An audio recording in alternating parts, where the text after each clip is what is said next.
నా పేరు రత్నావళి కొత్తపల్లి. నేను thalassemia and sickle cell society founder and vice president. ఈ థాలసీమియా అన్నది ఒక ఇన్హెరిటెంట్ బ్లడ్ డిజార్డర్. ఇది సోకిన పిల్లలకి ప్రతి 2 వారాలకి లైఫ్ లాంగ్ వీళ్ళు బ్లడ్ ట్రాన్స్ఫ్యూషన్స్ తీసుకుంటూ ఉండాల్సి వస్తుందన్నమాట.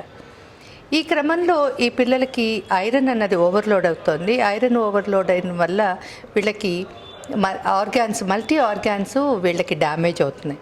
సో అందుకోసమని వీళ్ళకి ఐరన్ చిలేషన్ డ్రగ్స్ కొంచెం చాలా కాస్ట్లీ ఉంటాయి.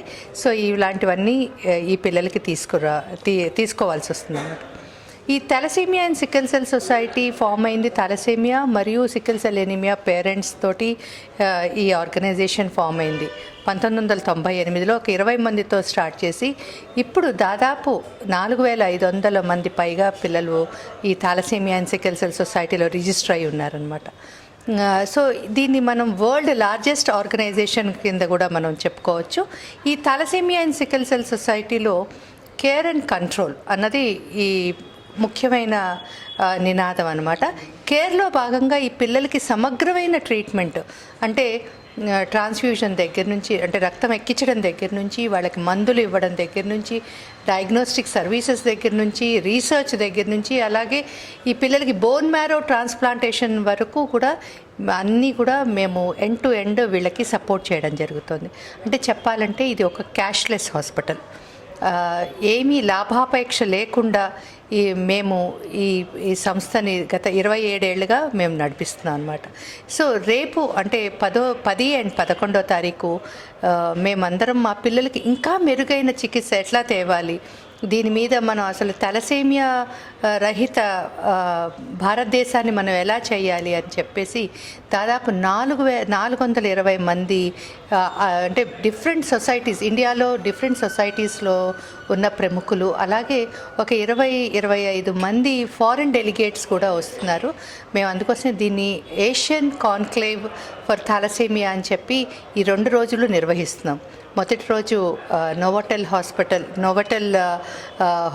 హోటల్ శంషాబాద్లోను, రెండోది థాలసీమియా అండ్ సికిల్ సెల్ సొసైటీలోను. ఈ 2 రోజుల్లోనూ మేము ఈ పెద్ద కాన్ఫరెన్స్ అన్నది నిర్వహిస్తున్నాము. ఎందుకంటే ఈ థాలసీమియాని ఎలాగా మెరుగైన చికిత్స ఇవ్వచ్చు, అసలు బెటర్ ట్రీట్మెంట్స్ ఏమున్నాయి, ఇంకా దేశ విదేశాల్లో దీని మీద ఎట్లాంటి ట్రీట్మెంట్స్ ఉన్నాయి, మనం ఎలా ఏవేవి అడాప్ట్ చేసుకోవచ్చు అన్న దాంట్లో మనము ఈ కాన్క్లేవ్ అన్నది చేయడం జరుగుతుందన్నమాట.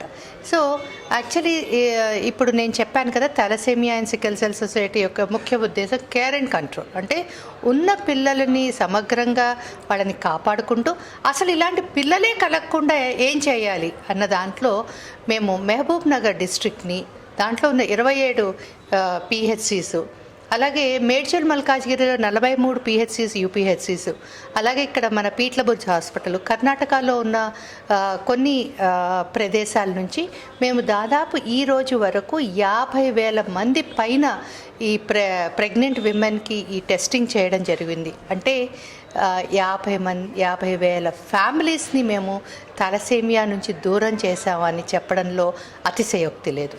అలాగే ఇప్పటి వరకు మేము దాదాపు మా బ్లడ్ బ్యాంక్ అంటే ఇక్కడ అన్ని ఫెసిలిటీస్ ఉంటాయి. బ్లడ్ బ్యాంక్ దగ్గర నుంచి, ఒక రీసెర్చ్ నుంచి, డయాగ్నోస్టిక్స్, ఫుడ్ అంటే కెఫెటేరియా, అలాగే ఈ పిల్లలకి కావాల్సిన అన్ని like 2D echo, ECG, x ray ఇలాంటివన్నీ కూడా సొసైటీలోనే జరుగుతుంది.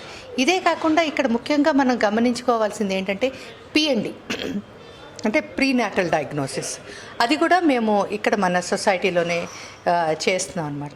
దాదాపు 3 లక్షలకి పైగా బ్లడ్ యూనిట్స్ని మేము ఈ థాలసీమియా పిల్లలకి ఉచితంగా ఇవ్వడం జరిగింది. దాదాపు ఒక 200 పైగా T2 స్టార్ MRIs చేసాం. అలాగే ఇలా చెప్పుకుంటూ పోతుంటే 200 పైగా మంది పిల్లలకి బోన్ మ్యారో ట్రాన్స్ప్లాంటేషన్ చేసి వాళ్ళని కంప్లీట్గా థాలసీమియా ఫ్రీ చేయడం జరిగిందనమాట. సో ఇప్పుడు నెక్స్ట్ వచ్చేది ఏంటి, జీన్ థెరపీ. అంటే బోన్ మ్యారో ట్రాన్స్ప్లాంటేషన్ కన్నా కూడా మంచిది ఏంటి అన్న దాని మీద రేపు మనము ఈ కాన్క్లేవ్లో విశ్లేషించుకోవడం జరుగుతుందన్నమాట.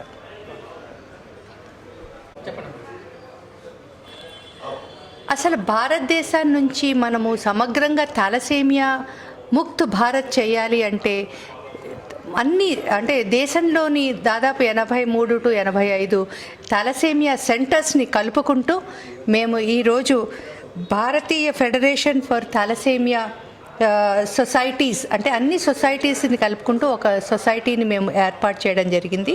దీన్నే భారతీయ ఫెడరేషన్ ఫర్ థాలసేమియా సొసైటీస్ అన్నమాట.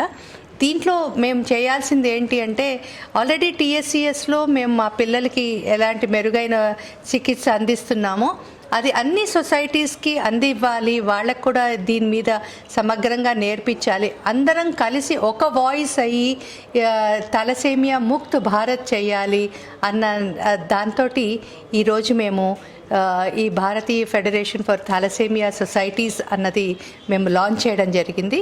సో దీంట్లో అన్ని సొసైటీస్ థాలసేమియా మీద ఎవరైతే పాటుపడుతున్నారో అన్ని సొసైటీస్ దీంట్లో భాగస్వాములుగా ఉంటారు.